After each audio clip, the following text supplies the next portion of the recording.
Hey guys, today we're going to go ahead and do a tutorial request that was requested by Too Pretty, and the request is going to be on the MAC Face and Body. I do have two colors here.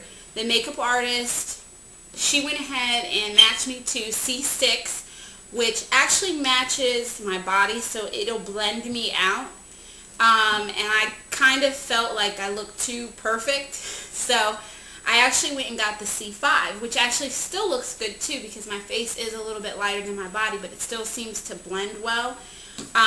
There are times I will wear the C5 by itself or C6 by itself or mix them together. Honestly, it's not a big difference. So, but today, just for the sake of this video, I'm going to go ahead and use the C6, and I've already put on my Smashbox primer, and you can use any primer. Revlon actually has a really good primer too, which is I want to say it's about $9 or $10. So what I did was just put a little bit on my hand, and I'm going to go ahead and use the MAC 189. Now you don't have to use the 189 because this brush is about, I think, about $42. I like it because it's so big. You can use any foundation brush, whether it's that one, whether it's like one like this. I have also been known to use the 187, but this is so liquidy. I think it gives you a lot less coverage with this. Okay. Using the 190, again, I think this is just too liquidy.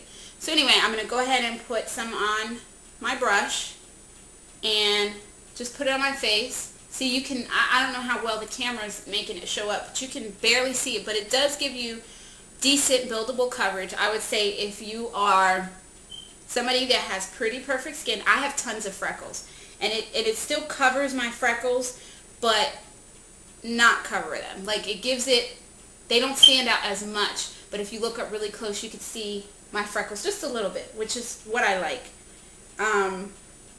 And just, you know, just blend it in. This blends really easy. It's very, very light.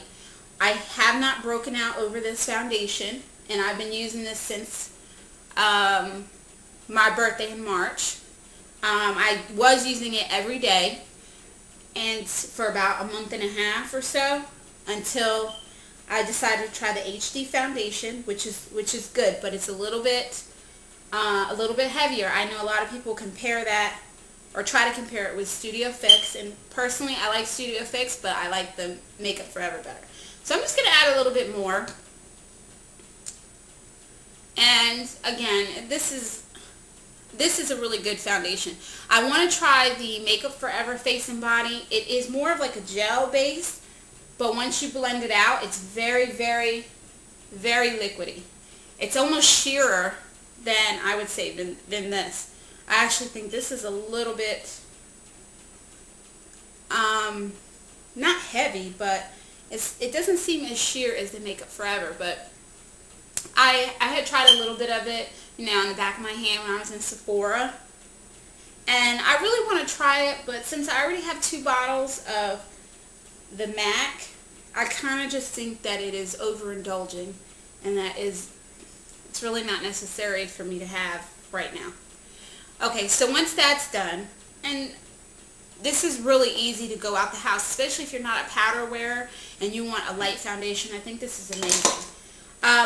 You have some choices. You don't necessarily, because you're going to get that dewy look, you don't have to put on a powder, but if you do, you can either use the MAC Prepper Prime translucent powder or any translucent powder. I was using L'Oreal's for a while, or my NARS powder, or, which I actually like, which is drugstore, which is a good alternative. If you pay, I think this is $30, which is worth it, because, I mean, it's 4 ounces. I mean, this will last you forever, and I've used it on my body as well. But what is actually pretty good is the Revlon Colorstay pressed powder, and I have medium deep, or you can use black powder. Again, it just all depends on what's easier for you. I wouldn't tell you to go and, I mean, oh, that's what I meant to say. If you also have the MSF by MAC. I haven't tried that. I hear great things about it, but I am so afraid of breaking out. And if anybody who uses it has never broken out from it. And maybe they broke out from Studio Fix or maybe some of the other MAC foundations, but the MSF works good for them, the natural one, please let me know, because I don't break out from MAC's blushes or anything like that. It was just the MAC Studio Fix powder and the fluid. The powder broke me out worse than the fluid. The fluid was little bumps around here, but, you know, nothing, I probably would still use it, but I would not use the powder form of it. And I really want to try MSF, but again, it took me so long to get my skin back to normal, and I had so much scarring, you know, I'm just so scared to use it. But if you've used it and you have sensitive skin and you've never broken out, then please, you know, hit me up. Put a comment below. Let me know. But this does work pretty well. And that's pretty much it. So from here, I would just, you know, do the rest that you need to do. So I hope that helped you Too Pretty, and I thank you for the request. Anybody else has any requests, please let me know. Thanks. Bye.